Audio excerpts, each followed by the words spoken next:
Wait, did we order shrimp or a sea monster? I said jumbo, not Godzilla size. Why does it need a bath like Pet? Careful, it might splash back. Blink if you're alive, shrimp. Why is this bowl bigger than my house? My arms are tired and we just started. Is this batter or quicksand?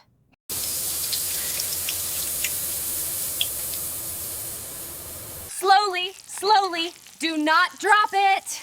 Too late, it's happening. Retreat, retreat.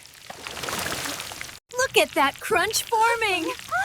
I hear the sound of happiness. This shrimp is glowing like treasure. Wow, look at our giant tempura shrimp, glowing golden. All that sizzling oil is finally coming off. It's step 7, drain the oil.